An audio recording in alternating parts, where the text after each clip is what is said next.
My name is Sarah Cordiner and I'm representing the taxpayer, the tax user and Australia as a whole to hope that this will create some conversations that will benefit everybody in the short term and long term.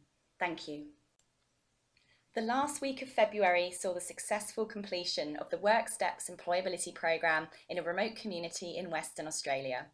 7 of these participants graduated from the programme, 2 of them coming out with jobs that is a great result for individuals, for their families, the community and taxpayers as a whole. This is exactly what these programmes, funded by the Remote Jobs and Communities programme, should be achieving for the benefit of all of Australia. When results like this are going on all over the country, it's sad that this platform is being cut to the detriment of both tax users and taxpayers. This particular course involved teaching these long-term unemployed people how to use a computer for the first time in their lives.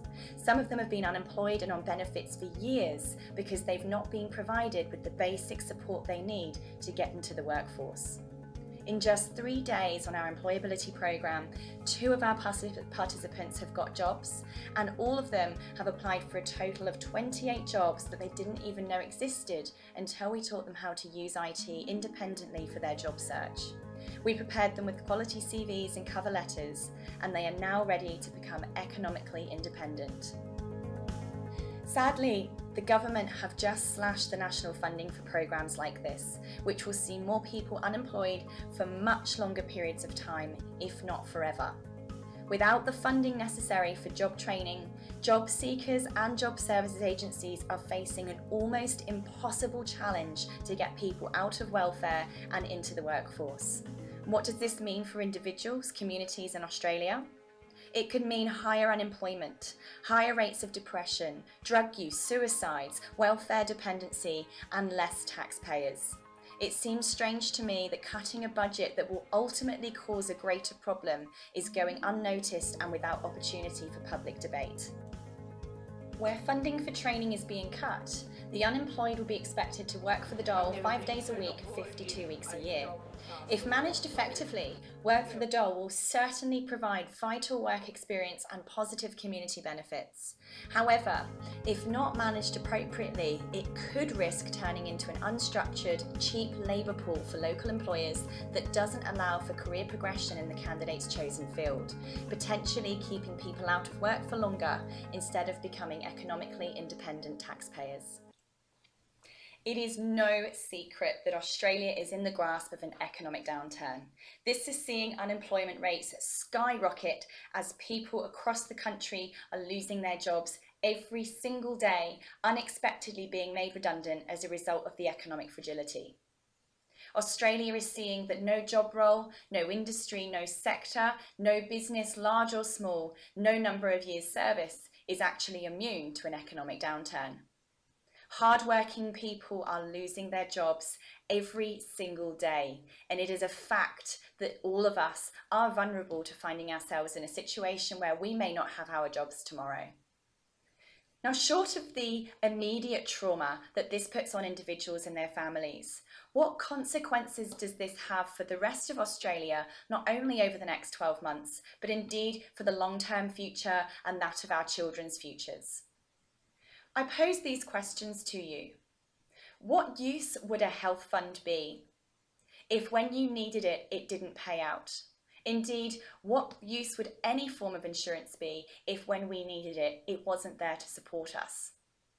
We spend our entire working life contributing and investing in the form of taxes for a safe, healthy and robust country that can provide for us when we need it most. What use would these contributions be if your infrastructure taxes gave you no roads, your education taxes opened no schools, your health taxes opened no hospitals? What indeed if these contributions to your welfare taxes did not provide you with support if you found yourself without a job?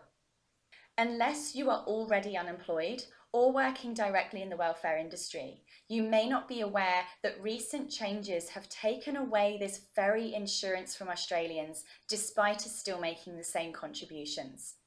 Whether being unemployed for a long time or a long-time taxpayer suddenly finds themselves unemployed, it is extremely common that the only barrier between them and a job is some form of training. Now, whether that's a ticket, a license, a refresher course, it could be an upgrade to an expired certificate, a qualification, it could be an awareness program, it could perhaps be retraining altogether. For those with multiple barriers to employment, it could mean drug and alcohol education, it could be confidence and self-esteem or more personal development programs.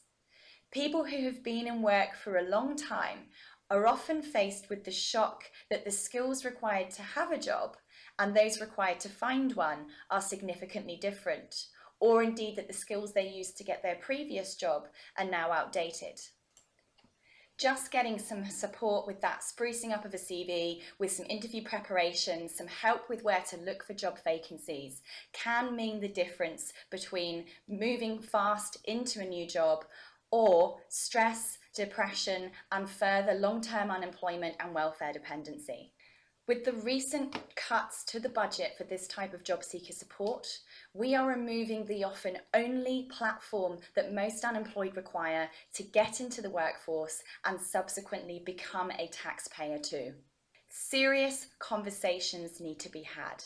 Debates need to be raised and real thought needs to be put into what consequences these changes could have immediately, and indeed what wider societal and long-term consequences this could have before formal decisions are made and irreversible problems are caused.